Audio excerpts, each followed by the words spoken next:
Y'all, I have no idea what I just watched. I really don't. Um, what's up? How you doing? Happy birthday, Merry Christmas, Happy New Year's. It's your boy King Beam, and I just watched the Star Wars holiday special, and I had heard that it was not as good. I heard that it was pretty bad, in fact, and but I wasn't expecting it to be so horrible. Um, it is a bad whatever it's supposed to be product. It's it's not good. I really don't understand why this was made. I don't George Lucas, I don't know what he was thinking. I don't know why he actually put this out for the whole entire universe to see, but it exists and I watched it because, I am King Beam, and being King Beam means that I am the biggest Star Wars fan you'll ever meet. So I had to watch the Star Wars holiday special, watch it for the first time, and it's quite the experience for sure.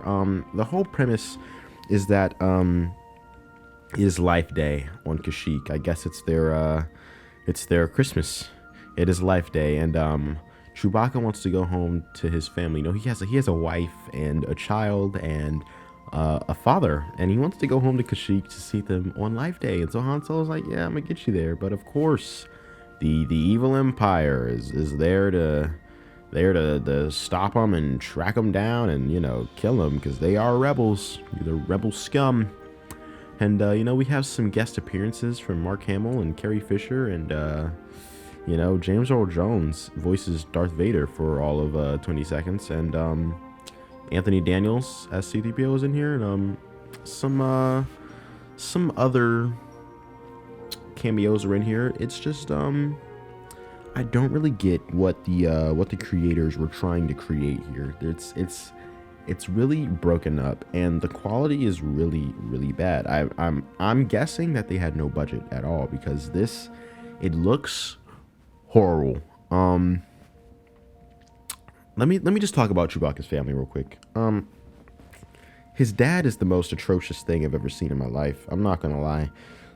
Top three ugliest Wookiees I've ever seen, and he's not two or three. He is number one most ugly Wookiee I have ever laid my eyes on. And Chewbacca's son is the worst. Like, he's the most annoying Wookiee I've ever heard in my life. The way he roars, their little the way his son does it, it's utterly annoying, and I don't enjoy it.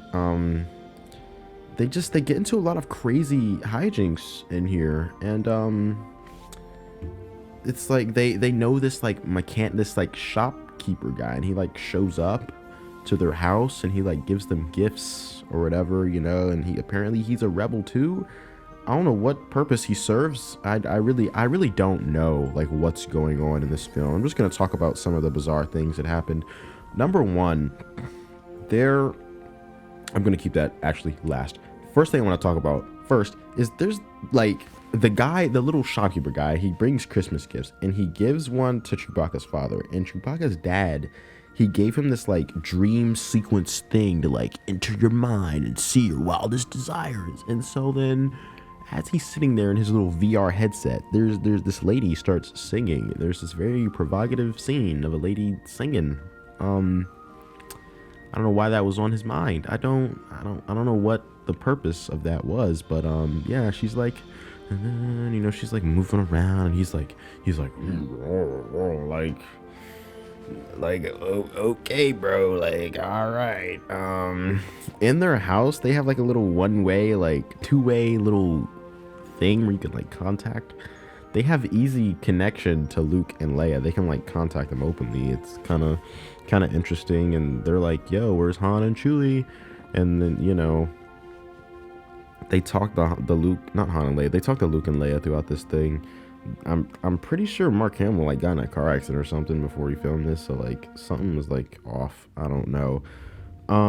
The one thing I did like was there's this little like cartoon sequence, because the Empire came to their house and they were like, shut that little Wookiee up, the child Wookiee. And so then he put on his little headset and he was watching Coco Melon on his iPad, and it was a show about Boba Fett. And this was the first time that fans had ever seen Boba Fett, and I see why people fell in love with him. Let me just let me show y'all what I'm working with, because I told you I'm the biggest Star Wars fan ever meet. I am home for the holidays. I kind of decked out my little desk. Look what we got here. Where is it? I can't see if I'm like in frame or not, but I got my little Boba Fett. Because me.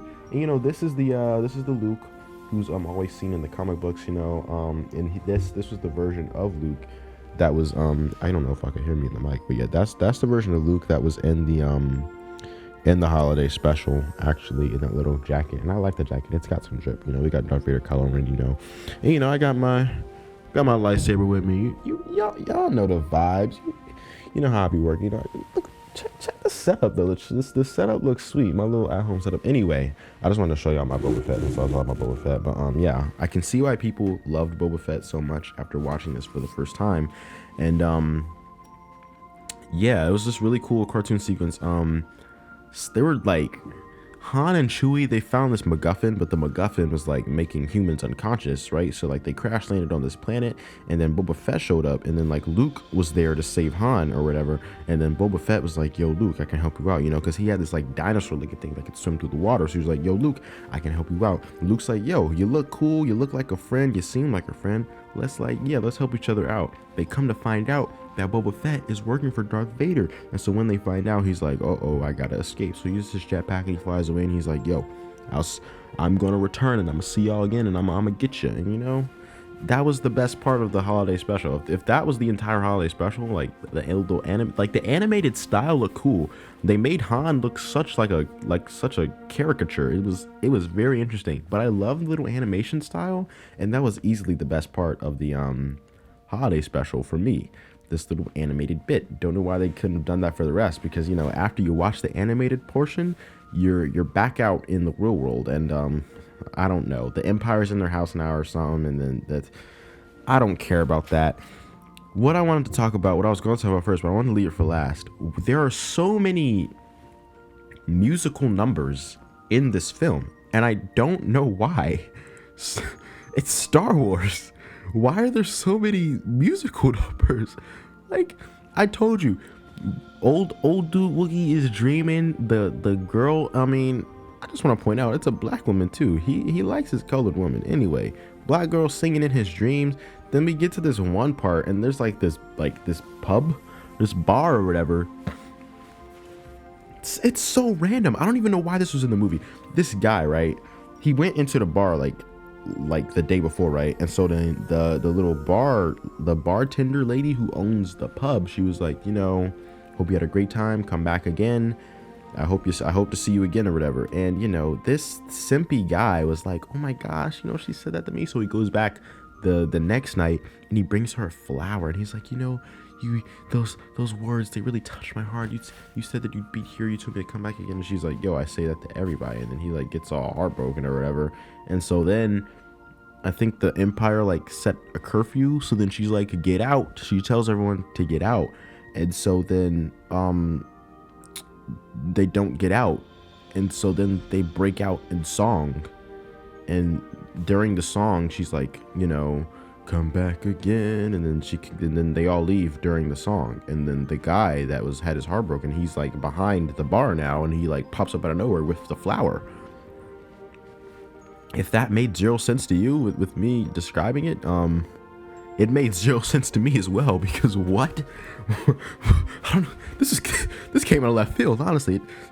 Way out of left field. Wasn't expecting that at all. But yeah, we gotta and then Carrie Fisher sings at the end.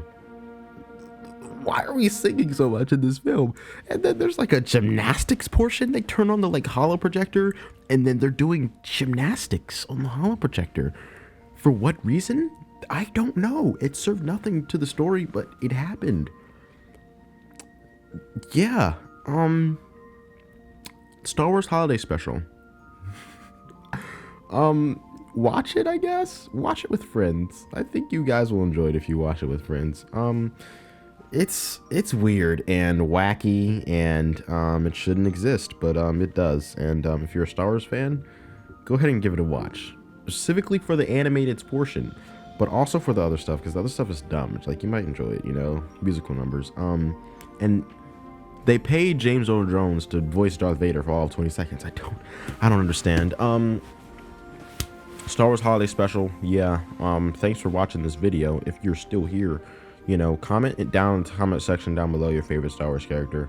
Me personally, mine is a tie between Darth Vader and Luke. They are like, they flip flop all the time. They're my two favorite fictional characters of all time. So, you know, they're up there. But yeah, I love Vader and Luke. So let me know down in the comment section down below your favorite Star Wars characters. And yeah, hope you have a great rest of your day. I love ya, and yeah, may the Force be with you.